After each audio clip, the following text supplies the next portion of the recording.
Hey, I'm Trevor Lund from RoughTrip.com, and I just have to admit something to you here very quickly. Well, admit something. It's going to be funny when you find out the cause of this thing. Not the cause, the title of this live cast I'm doing, and the fact that now it's so much brighter here.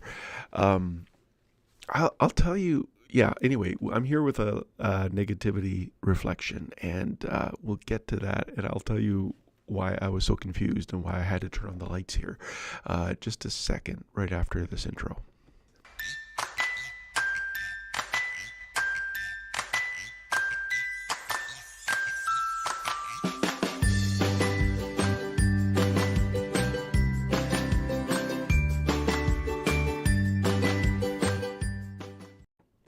So, um, I had forgotten. I've got some key lights that shine on and kind of illuminate things, and I got a light here that bounces off here and makes my chin not so. Actually, I got to re-aim that so it doesn't look so bad.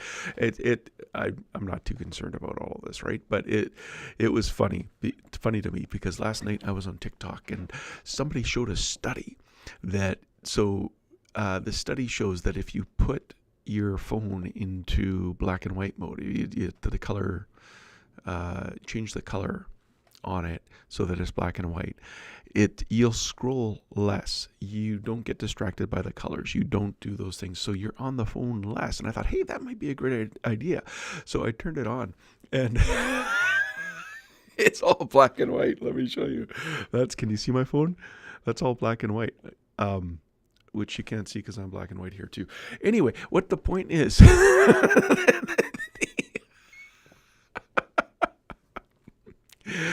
back in the day, we had a dog, and this dog was very problematic. And part of the problem with this dog was that he would eat its own excrement. And so we looked it up, and one way to stop that is to put Tabasco sauce on the excrement and let him learn that it's not something to be eaten. Well, it turned out our dog liked excrement with Tabasco sauce on it, and that didn't stop anything. Um, and yeah, last night I'm on TikTok and it says, "Oh, turn it into black and white." But I think these are such cool colors. I not colors, such cool. Um, it just looks good to me. So I'm finding out myself. I'm the outlier of those studies. I'm the one. There's always going to be somebody who it doesn't work for, even if it works for everybody else. And when it comes to studies like that, I could be the one. But anyway, I go to this and I get it all set up. I go through all the slides. I'm all ready to go. I hit the go. Oh, I had to log in again with Restream. That's okay. I logged in with Restream and then hit the button. And then I realized I don't have the key lights on. Why? Because everything is black and white for me here. We have fog outside today, and I was outside doing some errands, and I looked over, and it's just like if it wasn't just for that kind of brownish grass going through the snow, everything was black and white. It's like my world is now black and white, and I kind of like it. But anyway, when I said I got to confess something to you, that was because I did see the title of today's reflection. I have confessed my sin reflection, and boy, is this a tough one. When we're fasting from negativity, it is not easy, and this one is a tough one for us. I have confessed my sin. I have confessed my sin, and I am forgiven. The enemy can't condemn me, so I can't condemn myself. I have done what I can to make amends to all that I can. I've sought forgiveness from others and also from my Father. As far as it depends on me, I live at peace with all people. I am free from all condemnation. A question we can reflect on is, have I been keeping account short with God and people lately? So yeah, I'm just looking to see. Most of you are on Twitter. We got some on Facebook. If you're on Facebook, you can comment and it will show up here. If you're on Twitter, I will be back on Twitter and answer any comments that you have going forward. But that's a tough one, isn't it? Am I keeping account short with God? Well, that is an important one for us. Am I keeping account short with others? Isn't it easier just to write that person off? Like, isn't it easier just to avoid them? Isn't it easier? Like, that's what we do. We get offended at a church, so we go to another church or stop going to church altogether. We get offended in a relationship, and we will only see those people when we absolutely need to. That's not the way we're supposed to be living. We are called to each other. We are called to relationship with Him and to relationship with each other. And yeah, we live in a fallen world and we are fallen people. And so there are times that we need to ask for forgiveness. And I just listened to, on TikTok, Simon Sinek had a teaching on how to have difficult conversations. And it's like, man, that is such good teaching.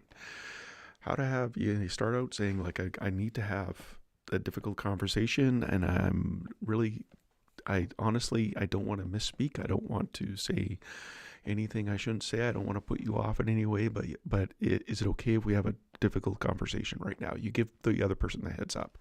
And if they agree to do it now, great. If they want an hour to wait an hour and come back, that's fine. And then he had FBI. I got to learn his stuff. That was so good. He had three things. So you stick to the facts. F, B, I forget what he said, but basically what he was saying, go look up Simon Sinek, how to have difficult conversations. You stick with the topic at hand. Like, you did this and this is how I feel. Like, you be specific as possible. And what I would say, if we're talking about around forgiveness, and I'm the one asking for forgiveness, I need to be able to say, okay, I'm going to have a difficult conversation.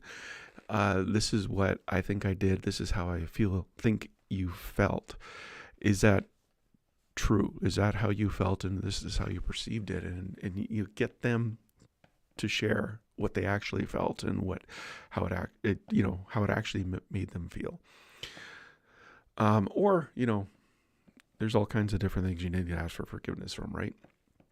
But if it's, if you need, what does Jesus say? Jesus says, if you are going to worship and you remember somebody has something against you, go and make amends with that person and then come back and worship your God.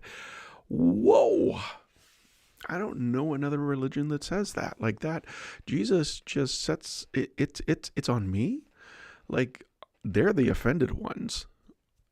Yeah, no. If you know that they're offended, you need to go and have that difficult conversation with them.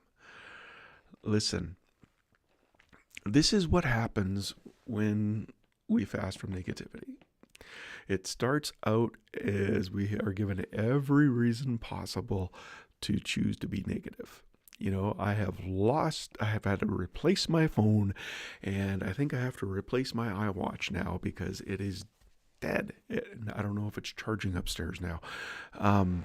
But those things happen. Those things increase.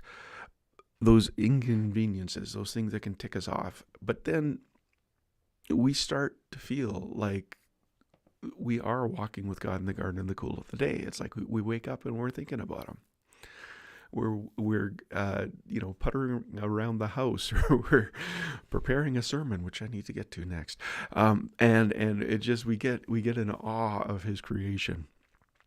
We start remembering the things He's done in our lives, and that's kind of what the sermon is on. So that's why I'm thinking about the things He's done in my life, and it's just like, man, it's just happiness, it's joy, it's peace. But then in the middle of that, God will bring things to our mind, like when we are at the altar and we are still and know that He is God. Oh, does this person have something against you? Ouch. I guess I better go and make it right with them, right?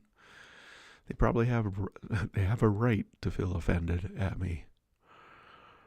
Now, I gotta say that I think that's what helps people grow up. It helps people grow up to see others come to them and ask for forgiveness. It helps us grow up because we need to humble ourselves and ask for forgiveness. But sometimes when, especially if somebody who's offended all the time and you know they're offended at you, so you go and you just, you do it in love. You're not confrontational. You say, listen, I got to have a difficult conversation. I think that this is what I've done to you, and I want to make it right. Like this relationship is more important to me than being right in this situation. And so I'm sorry that if I've used being right as a stick to beat you with or whatever you did. And you get it to a place where you can say, do you forgive me? And you let them forgive you. As far as it's possible, we need to live at peace with all people. And it's not an easy thing. It's real. It's real. So maybe you've never heard of a negativity fast and you're wondering what it's all about. Well, if you go to revtrev.link/fast, you can sign up for our negativity fast and do it whenever you want. You have lifetime access to that fast. It also on that page, it gives you a lot of information on how to do a negativity fast without my help. What my help is 47 days of devotional and 47 reflections like you just saw. And they're designed to help you change your thinking, change your thoughts, attitudes, and actions, and align them with God's thoughts, attitudes, and actions. If doing an online course is not your thing, we also have that in book version. And you can go to revtrev.link/books. And the best thing about books is you got them for as long as you have them. You can pass them on to the next generation if you want. But Live Light Above the Negativity, Reflections, and Devotionals is available at revtrev.link/books. Also, I've been doing this since 2006. 18 years we've been helping people to give up every thought, word, and action and make them obedient to Christ. And so I've had all kinds of questions asked to me over the years. And so I've developed tips and tools to fast from negativity. These are free. Go to revtrev.link/tips and sign up. They're free. It costs you your email address. You've got to put your email address in and then you have access to it. And you have lifetime access to those when you sign up. Now, because we've been doing it so long, I've also expanded on a lot of those tips and created this course, which is available on sale when you go to revtrev.link/bless. And this is the Live Light Above the Negativity course. I've been doing live casts every day. And I get sick of my own voice when it comes to going through all of this. So if you're listening to the podcast, go back to yesterday's podcast. I went through it more fully. But if you can actually go to revtrev.link/bless and see everything that I would typically say about this course. But that's available. And it is at a reduced price during this negativity fast. So revtrev.link/bless. And I do all things being equal, and Lord willing, I do live casts every day. When I do them is completely random because it has everything to do with how my day is flowing. I've got two computers. I've got this computer that I do all this stuff on, and I've got a work computer that I got to do work on. And I got different systems. I got to unplug things and plug them in. And so it's kind of like, I could have done this tonight, although I might have a meeting tonight. No, I do have a meeting tonight. That's why I got to do this now. But if you're on YouTube, you can subscribe and set notifications so you know when the next live happens at revtrev.com/TV, or if you're on Facebook, and you can do the same. You can like and set notifications at revtrev.com/FB, or if you listen to podcasts, you can catch up on all the podcasts and subscribe where you listen at revtrev.com/radio. So Carpe Vitae, seize the life. I'm so blessed when I see so many people tuning in I know most of you are on. Oh, you got two are on the Rough Trip IM page on Facebook. So if you can comment there, it'll come up. But I think the rest of you are on, on X, and I will follow up with those comments later. Okay, take care. God bless, and all things being equal, etc. paribus, I will see you tomorrow. Or